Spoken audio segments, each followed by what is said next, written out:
राम राम जी। सभी भाई बहनों को राम राम। मैं हूं बाबा रामदास और आप देख रहे हैं स्लो जिंदगी और बाबा की खरी खोटी। आरजेडी की दो प्रवक्ता हैं। एक का नाम है प्रियंका भारती और एक का नाम है कंचना यादव। अब मुझे ये समझ नहीं आया कि जब ये सब टीवी चैनलों पे बैठ के डिबेट में भाग लेती थी और जिस तरीके से बदतमीजी करती थी, तो एक आम दर्शक होने के नाते हम लोग को इनका कर्कश, इनकी वाणी, इनके कुतर्क, इनकी भद्दी गाली गलौज की भाषा, सामने वाले पैनलिस्ट से बदतमीजी करना हम लोग को हमारे आंख कान में चुभता था। मुझे ये समझ नहीं आया कि तेजस्वी को या आरजेडी को या इंडी अलायंस के जो नीति नियंता हैं, स्ट्रेटेजिस्ट लोग हैं, उनको ये बात समझ में आती थी कि नहीं आती थी। अगर आती थी, इसके बावजूद उनको कंटिन्यू किया गया, क्या इसके पीछे कोई स्ट्रेटेजी थी? भाजपा ने ये जो चुनाव लड़ा जेडीयू ने, उसमें उन्होंने जंगल राज को एक मुद्दा बनाया और भोजपुरी के जो गाने इस पूरे चुनाव अभियान में चल रहे थे, वो बार बार जंगल राज की याद दिलाते थे। क्या आरजेडी को यह समझ आ रहा था कि इन गानों की वजह से डैमेज हो रहा है और जंगल राज का मुद्दा पब्लिक की मेमोरी में वापस से हरा हो गया है? या तेजस्वी ने जब उसामा, वो शहाबुद्दीन के लौंडे को जब टिकट दिया, तो पुनः जंगल राज याद आ गया लोगों को, या बीजेपी को बोलने का मौका मिल गया? तो क्या तेजस्वी को यह समझ में आया था कि इससे डैमेज हो रहा है? उसामा ने एक सीट जिता के दी। आपको मालूम है, सिवान जिले की बाकी सारी सीट आरजेडी हार गई है। इंडिया अलायंस हार गया वहां पे, महागठबंधन। सिर्फ एक रघुनाथपुर जीते हैं। और सिर्फ उसका असर क्या सिर्फ एक सीट पे पड़ा होगा, या पूरे बिहार में 243 सीट्स पे जंगल राज का जो मुद्दा था वो उससे काम किया? या सुप्रिया श्रीनेत जब इतना एग्रेसिव होके डिबेट्स में भाग लेती हैं, तो इससे आम दर्शक चिढ़ जाता है, उसको अच्छा नहीं लगता। ये बात कांग्रेस को क्या समझ नहीं आती? कांग्रेस में दो चार, एक मुसलमान है, उनका नाम पता नहीं, मीम अफजल था। वो इतने सॉफ्ट स्पोकन है और बहुत बेहतरीन तरीके से अपनी बात टीवी डिबेट्स पे रखते थे। और मैं यकीन मानिए, पूरा देश उनको पसंद करता था कि बड़ी एक तो लॉजिकल बात भी करते थे।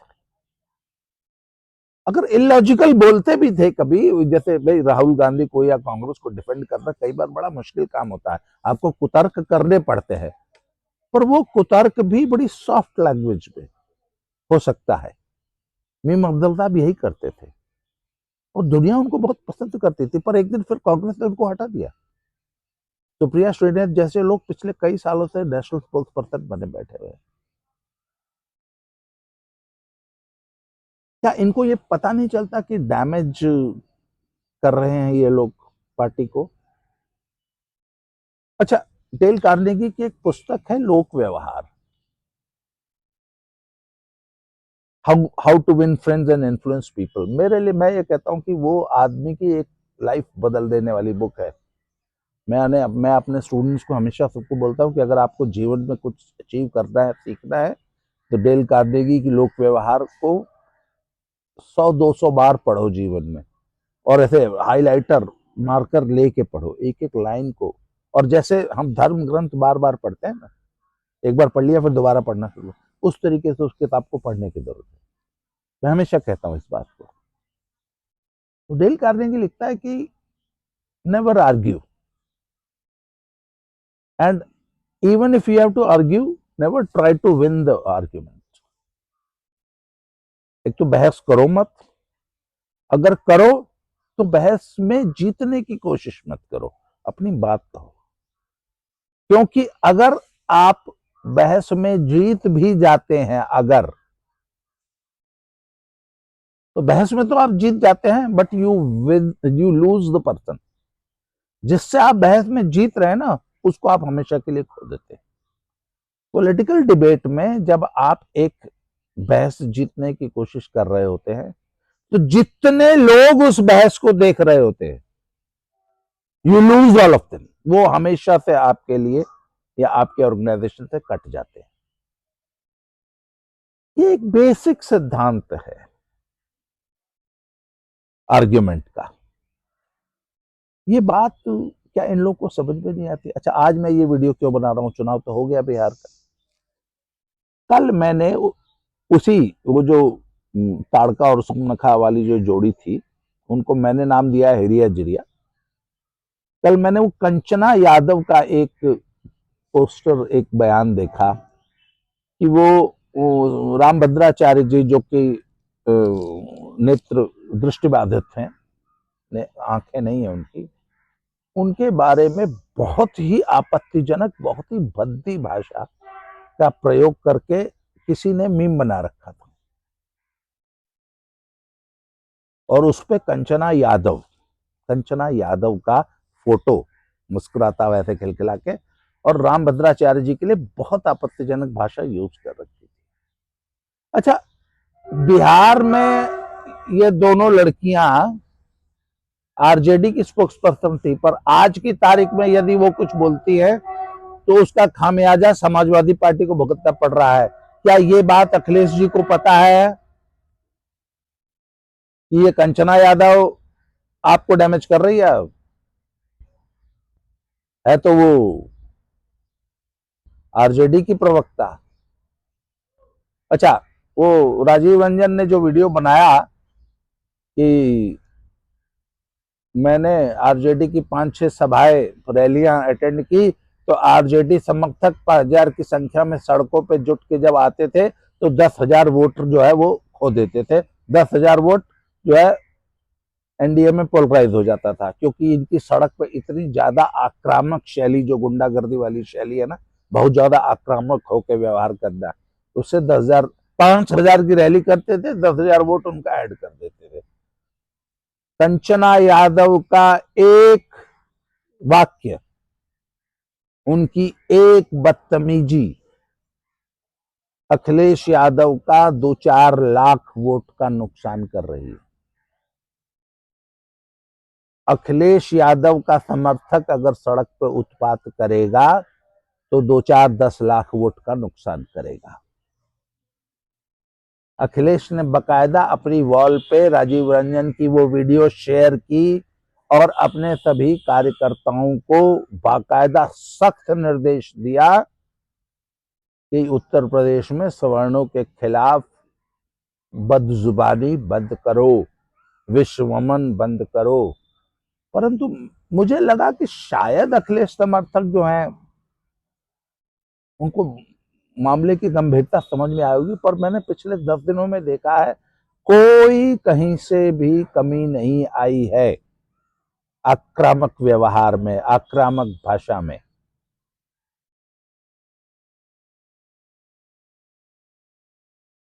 तो ऐसा क्यों है? क्या अखिलेश को या राहुल गांधी को पता नहीं है कि उनकी आक्रामक भाषा, उनके प्रवक्ताओं की आक्रामक भाषा, उनके समर्थकों का आक्रामक व्यवहार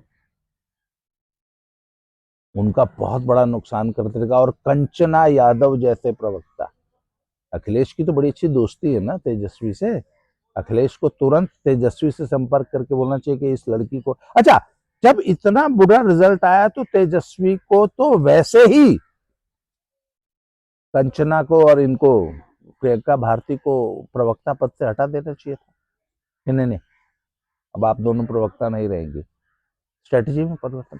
भैया एक बात मुझे बताओ ना, बीजेपी 2024 के लोकसभा चुनाव में उसको एक सेटबैक लगा, बीजेपी ने तुरंत गलतियां सुधारी ना, कोर्स करेक्शन किया ना, और तुरंत उसके तुरंत बाद हरियाणा और महाराष्ट्र और दिल्ली और अब बिहार जीत लिया ना। हार से इंडिया अलायंस ने सीखा क्या है? हरियाणा की हार से क्या सीखा?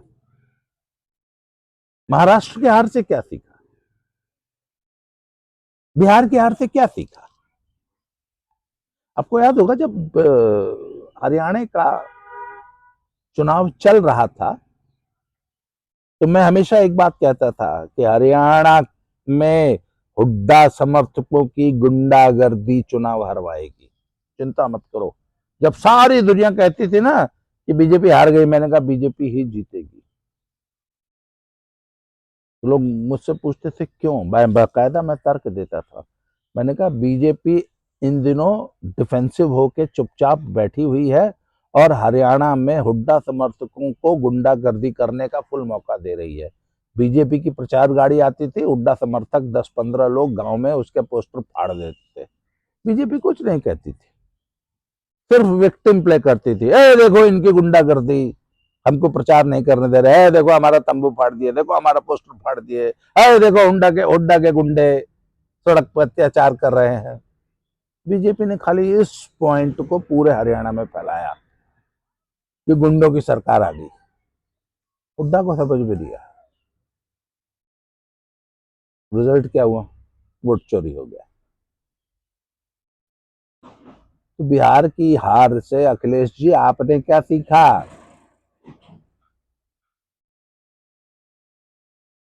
आज भी आपके समर्थक, अच्छा अखिलेश को एक काम तुरंत कर देना चाहिए, अपने सभी समर्थकों को बोल देना चाहिए, सख्त आदेश, कि कोई अपने नाम के आगे यादव नहीं लगाएगा, और जिसके नाम के आगे यादव लगा है वो कोई भी गलत टिप्पणी सोशल मीडिया पे नहीं करेगा, सवर्णों को नहीं गरियाएगा, हिंदुओं को नहीं गरियाएगा, और औरों को गरियाने दो, परंतु यादव अगर आपके नाम के आगे लग गया तो आप कुछ नहीं करेंगे। मैं आपको एक छोटा सा किस्सा बताता हूं, एकदम सच्चा किस्सा, पुराने जमाने की बात है। यूपी के एक स्पोर्ट्स हॉस्टल, यूपी के स्पोर्ट्स हॉस्टल्स बड़े फेमस हुआ करते थे 80 और 90 के दशक में, बहुत अच्छे रिजल्ट्स भी थे, बड़े वर्ल्ड क्लास प्लेयर्स तैयार किए हैं यूपी हॉस्टल से। एक मेरठ में था, लखनऊ में था, गोरखपुर में था, वाराणसी में था हॉकी का हॉस्टल।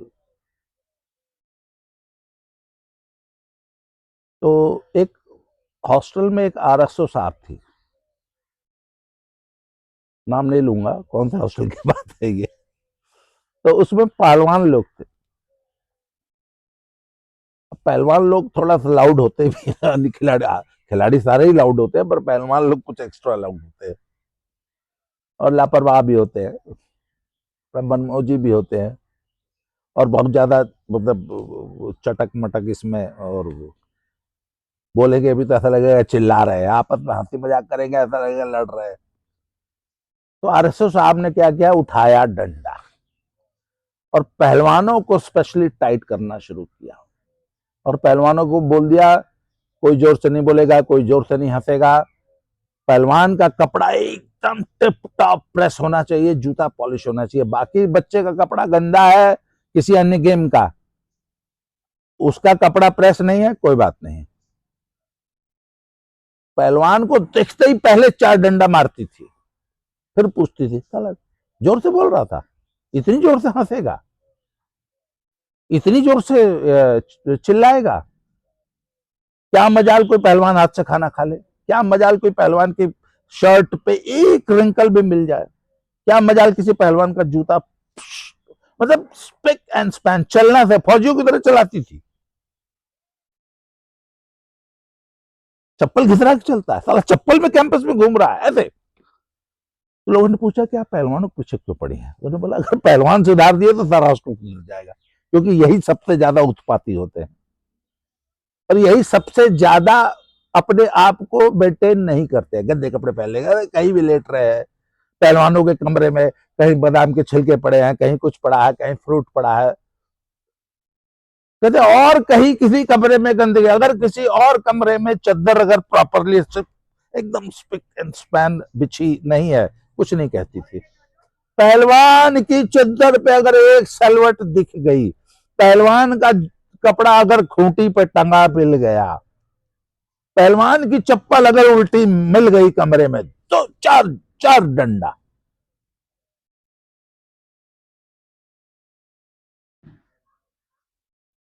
उसने पूरे हॉस्टल को सुधार दिया और रेसलर्स को इतना डिसिप्लिन कर दिया, सबसे स्मार्ट दिखने वाला ग्रुप रेसलिंग का।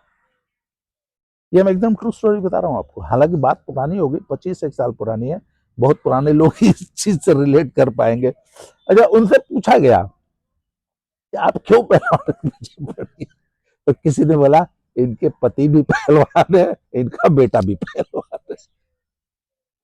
उन्होंने कहा पहले पहलवान सुधारो, क्योंकि वो जानती थी ना, अपने पति को भी जानती थी, अपने बेटे को भी जानती थी कि कितने मनमौजी हैं दोनों।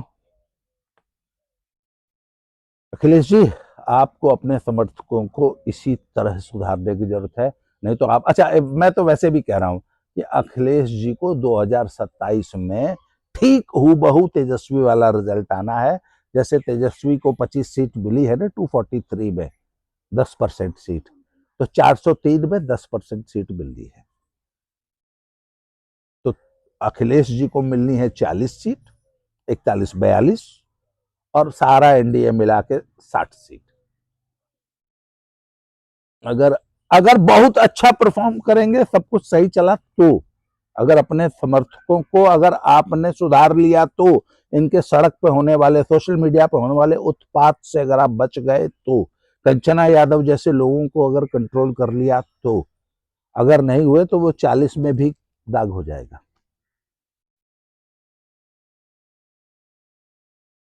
और सोशल मीडिया पे इनका उत्पात कम नहीं हो रहा है, बल्कि बढ़ गया। अखिलेश जी ने सख्त वार्निंग दी कि सवर्णों को नहीं गरियाना है, हिंदुओं को नहीं गरियाना है, इसके बावजूद इनकी गलत टिप्पणियां चालू हैं और ये खतरे की घंटी है। कंचना यादव जैसे लोग अखिलेश जी आपको ले डूबेंगे। आज के लिए इस वीडियो में इतना ही, अगली वीडियो में फिर से मिलते हैं। Thank you very much. जय श्री राम, हर हर महादेव।